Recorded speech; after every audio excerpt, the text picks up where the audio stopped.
Bonsoir Isaac Arnoux. Bonsoir. Vous êtes l'un des avocats de Nicolas Sarkozy et bonsoir maître Christophe Ingrin. Bonsoir Pierre Vous Devino. êtes également avocat de Nicolas Sarkozy. Qui voudrait commencer déjà pour nous dresser le tableau, nous dépeindre cette salle d'audience qui j'imagine était pleine à craquer en ce dernier jour.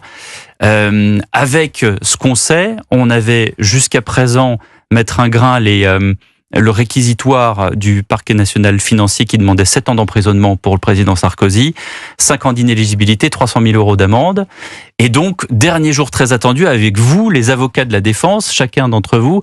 Je crois que maître Leborgne vous avez plaidé hier, mais donc vous, c'était aujourd'hui, maître Ingrin et maître Arnoux. Comment déjà, quelle était l'ambiance, j'imagine, très très tendue dans cette salle d'audience au tribunal de Paris? Alors, c'était un moment très important puisque on a un dossier de financement dans lequel on n'a pas d'argent. On a un dossier de financement d'une campagne électorale par la Libye dans lequel, à ce jour, on n'a pas découvert d'argent. On ne sait pas quelle est même la somme qui est reprochée à Nicolas Sarkozy d'avoir sollicité, obtenu. On ne sait pas à quoi ça aurait servi. Et donc, pour nous, aujourd'hui, et pour le président, il s'agissait de démontrer combien on est face à une construction qui est totalement artificielle, qui part d'un postulat qui est la campagne de Nicolas Sarkozy 2007 aurait été financée par la Libye.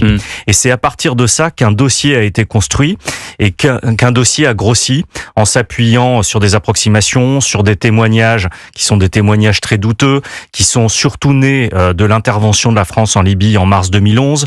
Il y a une vengeance et d'ailleurs on peut pas dire que ça a pas marché puisque le fait que Nicolas Sarkozy ait comparu devant le tribunal correctionnel, que des peines aussi lourdes aient été réclamées à son encontre, ça montre que la vengeance qui a été celle mise en place ou décidée par le clan Kadhafi, aujourd'hui encore, puisque Saïf al-Islam a témoigné à plusieurs reprises. Saïf al-Islam pour nos auditeurs. Le fils de Mouammar Kadhafi.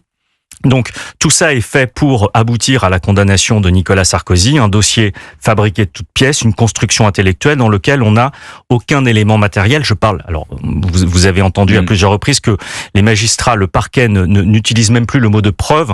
Ils utilisent pour ce dossier le concept de faisceau d'indices, c'est-à-dire une preuve un peu dégradée, nettement dégradée, et même des indices précis et concordants, on ne les a pas. Et donc c'était ce que nous avons expliqué cet après-midi pendant près de 5 heures au tribunal. Et le président a pris la parole en dernier pour dire son souhait, plus que tout, que le tribunal réussisse à dire la vérité dans ce dossier. Et la vérité, elle est très simple, c'est qu'il n'y a pas de financement de la campagne électorale de 2007 par la Libye.